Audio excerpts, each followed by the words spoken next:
Hello YouTube. I decided to take a small break from the bare metal cars and do a custom paint video instead.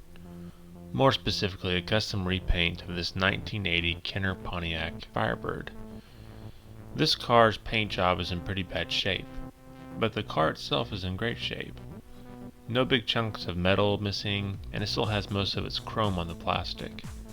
The wheels are very reminiscent of the time, and I plan on replacing them. I plan to leave the red interior alone, and there's nothing I can really do about the yellow windshield. I plan to paint the car in a flat black. The red interior should go well with the flat black, and it will also help dampen the yellow windshield. So with all that in mind, I'm going to quickly run through the steps I took to achieve the final product. If you have any questions, please leave them below. If you want to see how something was done, let me know, and I'll try to do a video on that in the future. Okay, first we're going to pull the car apart and inspect it for any major damage before we waste any time on it. This car's body is in great shape. It's only the paint that's having the problem. On an interesting side note, these cars have a metal tab that the windshield connects to. This tab is then mushroomed by the manufacturer to hold the windshield in place. This has to be drilled out just like the post to remove the windshield. Care should be taken not to shatter the plastic. The paint is removed using aircraft paint remover from the auto store. The paint came off really easily, leading me to think that this car may have had bad paint used on it, causing all the chipping. Next, the surface is gone over with a wire brush and then slightly polished with a buffing wheel. This just removes the lines from the wire brush left in the surface. Now we paint. I use an airbrush to paint all my cars. I thin the opaque black paint and then slowly layer on the paint until I achieve the look I desire. I then set the car aside to dry in a small oven at 120 degrees for about 30 minutes. Let's take a look at wheels. I plan to use the wheels from a Ferrari out of the Boulevard line. The back doesn't close right, so I consider the car expendable. I had to do some light sanding on the base to get them to fit. However, they did not require an axle swap, which I try to avoid anytime I can. Okay, back to the body. The body's dry now, so it's time to add any accents and decals we might want.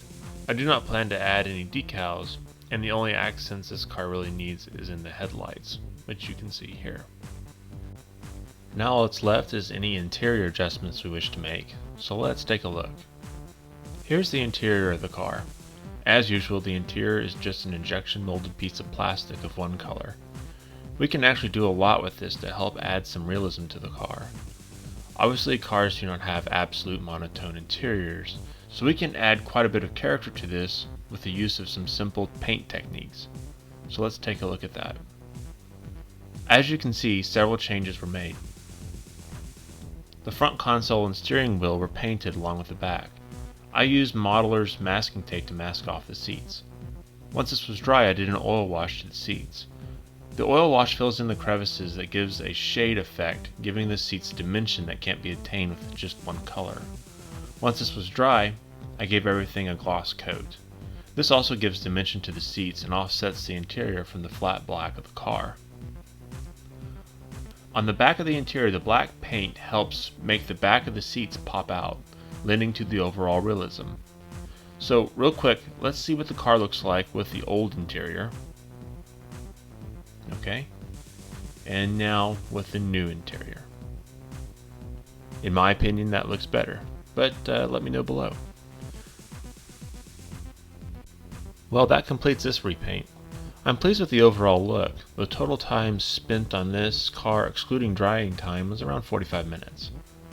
As I mentioned before, if you have any questions or if you want to see how something was done, let me know. Also, if you have advice on how something could be done better, feel free to let me know below also. If you like this type of video and want to see more, please rate it. This lets me know what videos to make. And once again, thanks for watching.